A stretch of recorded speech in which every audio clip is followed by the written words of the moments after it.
गरीब लड़की है, वह बिन माँ बाप की बेटी है, इसलिए उसकी सास और उसका पति उसे ज्यादा कुछ नहीं कहता। गीता के घर में गीता की ही चलती थी। वो जो कहती थी उसकी सास और उसका पति बिना कुछ कहे मान लेता था, क्योंकि वह एक बिन माँ बाप की बेटी थी और उसने शादी से पहले बहुत दुख दर्द सहा था। गीता घर का कोई काम नहीं करती थी, उसके घर का सारा काम उसका पति और उसकी सास करती थी और कुछ काम उसकी बेटी भी करती थी।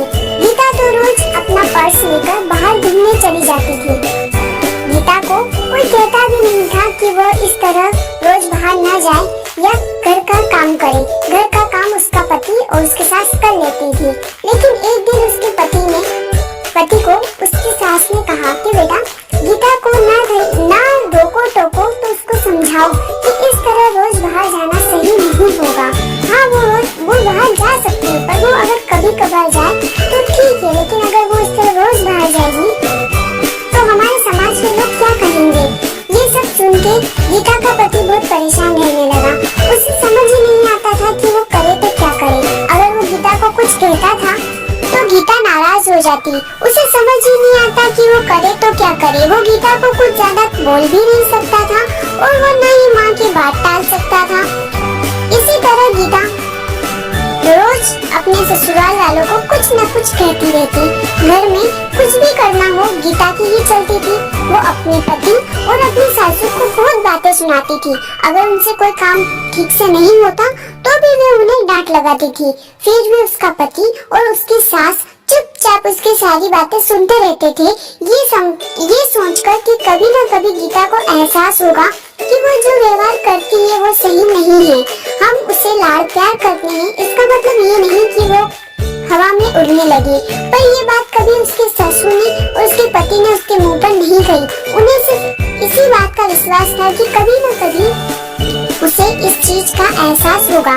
एक दिन ऐसे ही गीता अपनी सहेली रश्मि से मिलने जाती है। वो दोनों काफी दिनों के बाद मिलती है। रश्मि उसको सारी बातें बताती है कि कैसे उसकी सासू उस पर अत्याचार करती है और उसका पति भी उसकी सास की मदद करता है, उसे कुछ नहीं कहता।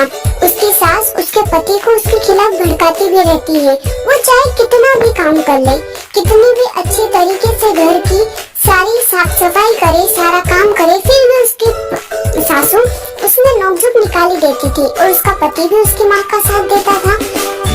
जब ये बात रश्मि ने गीता को बताई तो गीता को एहसास हुआ कि वो तो अपने पति और अपने सासू के साथ इतना बुरा व्यवहार करती है, घर का कोई काम नहीं करती, फिर भी उसकी सासू और उसका पति उसे कुछ नहीं कहता।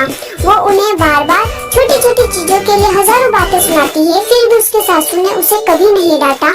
ये सुनकर गीता को अपनी गलती का एहसास होता है और वह घर जाकर अपनी सासू के सामने रोने लगती है। उन्हें सब बात बताती है कि उसे उसकी गलती का एहसास हो गया है कि उसने कितना गलत किया।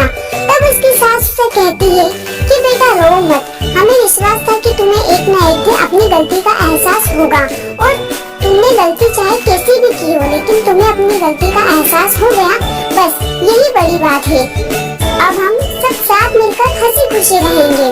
तुम बिल्कुल शोक मत मनाओ, क्योंकि हमें पूरा भरोसा था कि तुम एक अच्छी लड़की हो और तुम्हें एक न एक दिन अपनी गलती का एहसास जरूर होगा। इसके बाद गीता और उसका परिवार साथ मिलकर हंसी खुशी रहने लगा। वो सब मिलकर सारा काम करते और हंसी खुशी जीवन यापन करते। अगर आपको स्टोरी अच्छी लगी हो तो वीडियो को लाइक और चैनल को सब्सक्राइब जरूर करें।